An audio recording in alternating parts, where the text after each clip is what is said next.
ಬೇರೆ ಪ್ರಯಾಣಿಕರಿಗೂ ಗಂಡಸರಿಗೂ ತೊಂದರೆ ಆಗಬಾರ್ದು, ಮತ್ತು ಶಾಲಾ ಮಕ್ಕಳಿಗೂ ಕೂಡ ಕಾಲೇಜ್ ಮಕ್ಕಳಿಗೂ ಕೂಡ ತೊಂದರೆ ಆಗಬಾರ್ದು.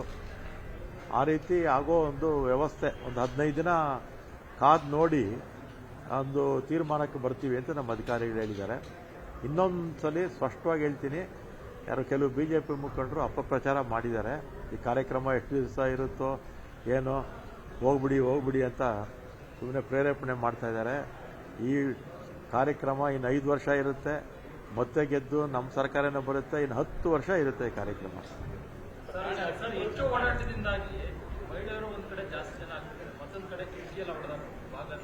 ಆಮೇಲೆ ಜನಕ್ಕೂ ಕೂಡ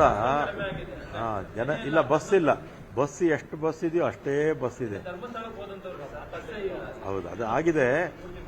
ಅದೇನಾಗಿದೆ, ಬಸ್ ಏನು ಕಡಿಮೆ ಆಗಿಲ್ಲ, ಆ ಬಸ್ ಅಷ್ಟೇ ಜನ ಇದೆ, ಜನ ಜಾಸ್ತಿ ಆಗಿದ್ದಾರೆ ಅಷ್ಟೇ. ನಾನು ಅದನ್ನೇ ಹೇಳ್ತಾ ಇರೋ ಜನಕ್ಕೆ, ಈ ಕಾರ್ಯಕ್ರಮ ಎಲ್ಲೂ ಹೋಗೋದಿಲ್ಲ, ಕಾರ್ಯಕ್ರಮ ಹೀಗೆ ಇರುತ್ತೆ.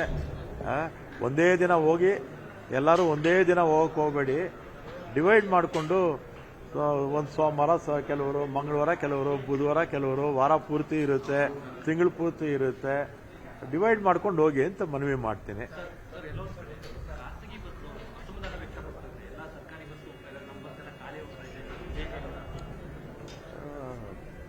ಖಾಸಗಿ ಬಸ್ಸು ಅವರು ಬದುಕ್ತಾರ ಅಲ್ವಾ, ಅವರು ಪಾಪ ಟ್ಯಾಕ್ಸ್ ಕಟ್ತಾ ಇದ್ದಾರೆ, ಖಾಸಗಿ ಬಸ್ನವರು ಅವರು ಕೂಡ ಜೀವನದ ಆಧಾರ ಅದರ ಮೇಲೇನೆ ಇರುತ್ತೆ. ನೋಡೋಣ, ಇದೇ ತರ ಇರೋದಿಲ್ಲ ಅಂತ ನನ್ನ ಭಾವನೆ. ಯಾಕಂದ್ರೆ ಪ್ರಾರಂಭದಲ್ಲಿ ಸ್ವಲ್ಪ ಹೆಚ್ಚು ಉತ್ಸಾಹದಿಂದ ಹೋಗ್ತಾರೆ, ಒಂದ್ಸಲಿ ಹೋದ್ಮೇಲೆ ಯಾವುದೇ ಒಂದು ಧರ್ಮಕ್ಷೇತ್ರಕ್ಕೆ, ದೇವಸ್ಥಾನಗಳಿಗೆ ಪದೇ ಯಾರೂ ಹೋಗೋದಿಲ್ಲ.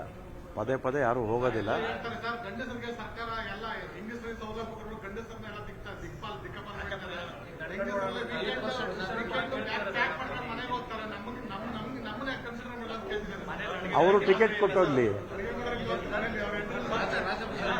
ಗಂಡಸರು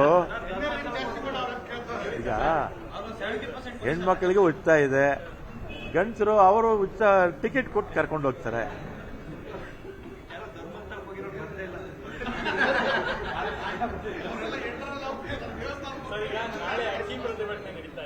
ನಾಳೆ ಇದೆ. ಬಿಜೆಪಿ ಒಂದು ಟ್ವೀಟ್ ಮಾಡಿದೆ, ಅಂದ್ರೆ ಕಾಂಗ್ರೆಸ್ ಅಕ್ಕಿ ಕೊಡೋಕ್ಕಾಗಲ್ಲ, ಕಾಂಗ್ರೆಸ್ ವಿರುದ್ಧ ಕಾಂಗ್ರೆಸ್ನವರೇ ಪ್ರತಿಭಟನೆ ಮಾಡ್ತಾರೆ. ಕಾಂಗ್ರೆಸ್ ಬಹಳ ಸ್ಪಷ್ಟವಾಗಿ ನಾವು 10 kg ಅಕ್ಕಿ ಕೊಡ್ತೀವಿ ಅಂತ ನಾವು ಚುನಾವಣೆಗೆ ಮುಂಚೆ ನಾವು ಹೇಳಿದ್ವಿ. ಹಿಂದೆ ಸಿದ್ದರಾಮಯ್ಯವರು ಮುಖ್ಯಮಂತ್ರಿಗಳಾಗಿದ್ದಾಗ 7 kg ಅಕ್ಕಿ ನಾವು ಕೊಡ್ತಾ ಇದ್ವಿ. ಬಿಜೆಪಿಯವರು ಅಧಿಕಾರಕ್ಕೆ ಬಂದ ಮೇಲೆ ಅದನ್ನು 4 kgಗೆ ಇಳಿಸಿದ್ರು. ಬಿಜೆಪಿಯವರು 4 kgಗೆ ಇಳಿಸಿದ್ದು ಅವ್ರಿಗೆ BPL ಕುಟುಂಬಗಳ ಬಗ್ಗೆ ಇರ್ತಕ್ಕಂಥ ಅಸಹನೆ ಅಂತ ಹೇಳ್ಬೋದು. ಅಂದರೆ ಅವ್ರ ಬಗ್ಗೆ ಕಾಳಜಿ ಇಲ್ಲ ಅಂತ ಬಿಜೆಪಿಗೆ ನಾನು ಈ ಸಂದರ್ಭದಲ್ಲಿ ಅವ್ರ ಮೇಲೆ ಹೇಳೋದಕ್ಕೆ ಇಚ್ಛೆಪಡ್ತೇನೆ. ಇವತ್ತು ನಾವು 10 kg ಕೊಡ್ತೀವಿ ಅಂತ ಹೇಳಿದ್ದೀವಿ. ಆಮೇಲೆ ಮುಕ್ತ ಮಾರುಕಟ್ಟೆಯಲ್ಲಿ ಕೇಂದ್ರ ಸರ್ಕಾರ ರಾಜ್ಯಗಳು ಕೇಳಿದರೆ ಕೊಡ್ತಾ ಇದ್ರು. ಈ ಸಲ ಏನು ಮಾಡಿದ್ದಾರೆ, ಬೇಕಂತಲೇ ಅಕ್ಕಿ ಸಿಗಬಾರ್ದು ಅಂತೇಳಿ ಬಿಜೆಪಿಯವರು ರಾಜಕಾರಣ ಮಾಡಿ ಕೇಂದ್ರ ಸರ್ಕಾರ ಒಂದು ಆದೇಶ ಹೊರಡಿಸಿದ್ದಾರೆ. ನಮ್ಮಲ್ಲಿರ್ತಕ್ಕಂಥ ಬಿಜೆಪಿ ದೊಡ್ಡ ನಾಯಕರುಗಳಿದಾರಲ್ಲ, ಬಡವರ ಪರ ಮಾತಾಡ್ತಾರಲ್ಲ, ಇವರೆಲ್ಲ ಹೇಳ್ಬೋದಲ್ಲ ಕೇಂದ್ರ ಸರ್ಕಾರಕ್ಕೆ, ಕೊಡ್ರಿ ಅಕ್ಕಿ, ಏನು ಫ್ರೀಯಾಗಿ ಏನು ಕೊಡೋದಿಲ್ವಲ್ಲ ಕೇಂದ್ರ ಸರ್ಕಾರ, ಕಾಸು ಕೊಡ್ತಾನೆ ನಾವು ತಗೊಳ್ಳೋದು, 32 ರೂಪಾಯಿ 33 ರೂಪಾಯಿ ಚಾರ್ಜ್ ಮಾಡ್ತಾರೆ, ಕೊಡ್ಬೋದಲ್ಲ. ಯಾಕೆ 25 ಜನ MP ಗಳಿದ್ದಾರೆ, ಯಾಕೆ ಹೇಳ್ಬಾರ್ದು ಕೇಂದ್ರ ಸರ್ಕಾರಕ್ಕೆ?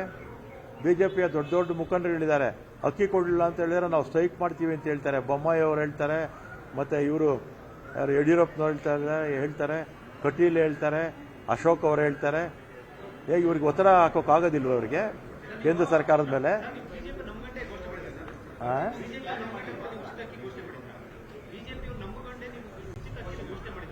ಯಾರು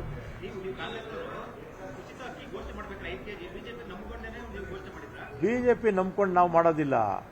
ಕೇಂದ್ರ ಸರ್ಕಾರ ಯಾರ್ದು? ಬಿಜೆಪಿಯವ್ರದ. ಕೇಂದ್ರ ಸರ್ಕಾರದಲ್ಲಿ ಬಿಜೆಪಿ ಆಡಳಿತ ಮಾಡ್ತಾ ಇದೆ ಅಷ್ಟೇ. ಸರ್ಕಾರ ಎಲ್ರಿಗೂ ಸೇರಿರ್ತಕ್ಕಂಥ 135 ಕೋಟಿ ಜನಕ್ಕೆ ಸೇರಿರ್ತಕ್ಕಂಥ ಸರ್ಕಾರ. ಇವತ್ತು ಕರ್ನಾಟಕ ರಾಜ್ಯದಲ್ಲಿ ಸಿದ್ದರಾಮಯ್ಯನವರು ಮುಖ್ಯಮಂತ್ರಿ, ಏನು ಬರೀ ಕಾಂಗ್ರೆಸ್ನವರು ಮುಖ್ಯಮಂತ್ರಿನವರು? 6.5 ಕೋಟಿ ಜನರಿಗೆ ಅವರು ಮುಖ್ಯಮಂತ್ರಿ. ಅವರು ಏನು ಪುಕ್ಸಟ್ಟಿಗೆ ಕೊಡ್ತಾರಾ ಸೆಂಟ್ರಲ್ ಗೌರ್ಮೆಂಟ್? ನಾವು ಕಾಸು ಕೊಡ್ತೀವಿ, ಅಕ್ಕಿ ಕೊಡ್ತೀವಿ ಅಂತ ಹೇಳಿ ಕೊಡಿ ಅಂತ ಕೇಳ್ತಾ ಇದ್ದೀವಿ. ಇದೇನು ಹೊಸದಾ ಇದು?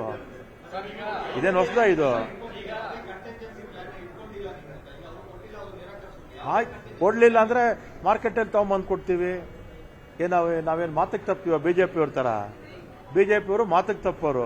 2018ರಲ್ಲಿ 600 ಆಶ್ವಾಸನೆ ಕೊಟ್ಟರು ಬಿ ಜೆ ಪಿಯವರು. 600 ಆಶ್ವಾಸನೆಯಲ್ಲಿ 4 ವರ್ಷ ಅವರು ಆಡಳಿತದಲ್ಲಿದ್ದರು. 600 ಆಶ್ವಾಸನೆಯಲ್ಲಿ 60 ಆಶ್ವಾಸನೆ ಈಡೇರಿಸಲಿಲ್ಲ ಅವರು. ಇವತ್ತು ಅಕ್ಕಿ ಕೊಡಲಿಲ್ಲ ಅಂದರೆ ನಾವು ಸ್ಟ್ರೈಕ್ ಮಾಡ್ತೀವಿ ಅಂತ ಹೇಳ್ತಾರೆ. ಬಿ ಜೆ ಪಿಯವರಿಗೆ ನಾಚಿಕೆ ಆಗುವಂಥ ಒಂದು ಕೆಲಸವನ್ನ ಮಾಡ್ತಾ ಇದ್ದಾರೆ ಇವರು. 600 ಆಶ್ವಾಸನೆಯಲ್ಲಿ ಅವ್ರು ಈಡೇರಿಸಿದ್ದು ಬರೀ 60. 540 ಆಶ್ವಾಸನೆ ಅವ್ರು ಈಡೇರಿಸಲೇ ಇಲ್ಲ. ಇವತ್ತು ನಮಗೆ ಬಂದು ನೀತಿ ಹೇಳಕ್ ಬರ್ತಾರೆ, ಪಾಠ ಹೇಳಕ್ ಬರ್ತಾರೆ ಇವರು. ಸರ್, ಈಗ ಕೇಂದ್ರ ಸರ್ಕಾರ 5 ಕೆಜಿ ಕೊಡ್ತಿದೆ, 10 ಕೆಜಿ ಇವ್ರು ಕೊಡೋದಾದ್ರೆ 15 ಕೆಜಿ ಅಕ್ಕಿ ಕೊಡ್ತಾರ ಅಂತ ಕೇಳ್ತಿದ್ದಾರೆ.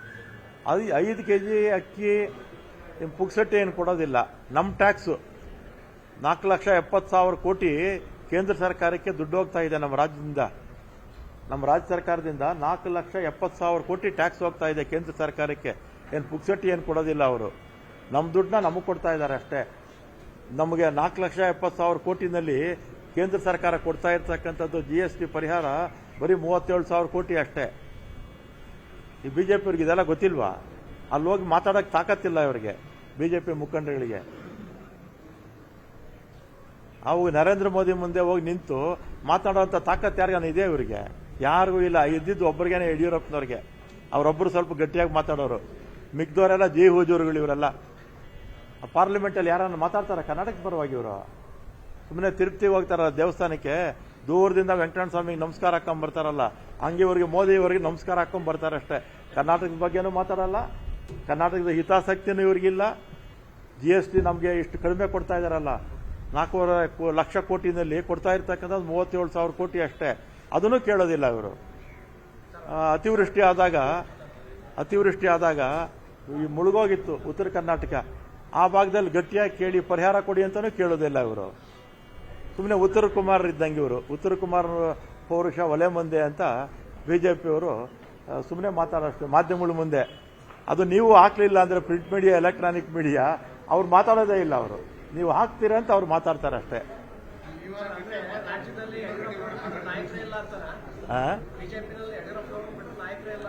ಯಾರು ದಮ್ಮಿಲ್ಲ ಇದ್ದೇ ಅವ್ರೊಬ್ಬರಿಗೆ ಸ್ವಲ್ಪ ಧೈರ್ಯವಾಗಿ ಮಾತಾಡುವಂಥದ್ದು. ಅಂಥವ್ರನ್ನೂ ಪಾಪ ಮನೆ ಕಳಿಸ್ಕೊಟ್ರು.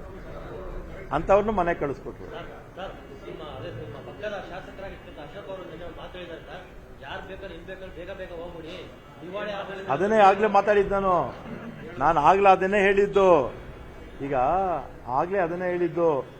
ಈ ಕಾರ್ಯಕ್ರಮ, ಶಕ್ತಿ ಕಾರ್ಯಕ್ರಮ ಇನ್ನೂ 5 ವರ್ಷ ಇರುತ್ತೆ ನಮ್ಮ ಸರ್ಕಾರ ಇರೋವರೆಗೂ. ಮುಂದಕ್ಕೆ ಎಲೆಕ್ಷನ್ ಆಗುತ್ತೆ 5 ವರ್ಷಕ್ಕೆ, 2028ಕ್ಕೆ. ಆಗ್ಲೇ ನಮ್ಮ ಮತ್ತೆ ನಾವು ಗೆಲ್ತೀವಿ. ಅದಾದ್ಮೇಲೆ ಅಂದ್ರೆ 10 ವರ್ಷ ಈ ಶಕ್ತಿ ಕಾರ್ಯಕ್ರಮ ಇರುತ್ತೆ.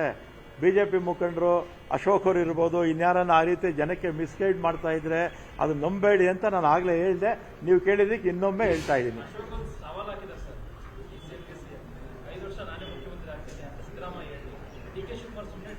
ಈಗ ಮುಖ್ಯಮಂತ್ರಿ ವಿಚಾರ ನಮಗೆ ಸಂಬಂಧಪಟ್ಟಿದ್ದು. ಅವ್ರಿಗೆ ಯಾಕೆ ಬೇಕು?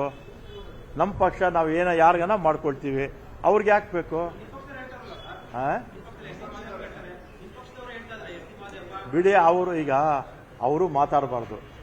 ಮಹಾದೇವಪ್ಪನವ್ರಿಗಾಗಲಿ, MB ಪಾಟೀಲ್ರಿಗಾಗಲಿ ನಾನು ಹೇಳೋದೇನೆಂದ್ರೆ, ಅದು ನಮ್ಮ ಮನೆ ವಿಚಾರ.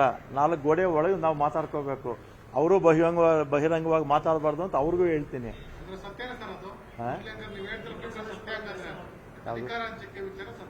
ಅದು ನಾವು ನಮ್ಮ ಲೆವೆಲಲ್ಲಿ ನಾವು ಮಾತಾಡ್ಕೊಳ್ತೀವಿ. ಈಗ ಅದೆಲ್ಲ ಕೂಡ ಕೇಳಿ, ಅವರು ಮಾತಾಡಬಾರ್ದು. ಅದೆಲ್ಲ ಕೂಡ ಹೈಕಮಾಂಡ್ ತೀರ್ಮಾನ ತಗೊಳ್ತಾರೆ. 5 ವರ್ಷನ ಇರ್ತಾರೋ ಅದೆಲ್ಲ ಅವರು ಬಿಟ್ಟಿದ್ದು, ಹೈಕಮಾಂಡ್ ಬಿಟ್ಟಿದ್ದು.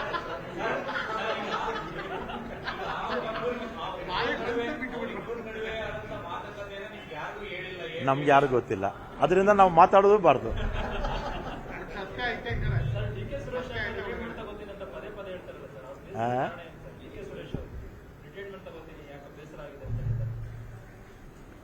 ನೀವು ಅವ್ರನ್ನೇ ಕೇಳಬೇಕು. ಇಲ್ಲ, ನನ್ನ ಹತ್ರ ಆ ವಿಚಾರ ಮಾತಾಡಿಲ್ಲ. ಇನ್ನೊಂದ್ಸಲಿ ಮಾತಾಡ್ಬಿಟ್ಟು ನಿಮ್ಗೆ ಹೇಳ್ತೀನಿ. ಸೈನ್ ಹಾಕಕ್ಕೆ ಹೋಗ್ಬೇಕು. 26ಕ್ಕೆ KDP ಮೀಟಿಂಗಿಗೆ. 26 ಡೆಲ್ಲಿಗೆ ಏನು ಗೊತ್ತಿಲ್ಲ. ಇಲ್ಲ ಏನು ಗೊತ್ತಿಲ್ಲ, ನಮಗಂತೂ ಇನ್ನೂ ಮೆಸೇಜ್ ಏನಿಲ್ಲ, ಇನ್ನೂ ಮೆಸೇಜ್ ಇಲ್ಲ. ಏನೋ ಪತ್ರಿಕೆಯಲ್ಲಿ ನಾನು ನೋಡಿದೆ ಅಷ್ಟೇ. ನಮಗೆ ಮೆಸೇಜ್ ಇಲ್ಲ ಇನ್ನು.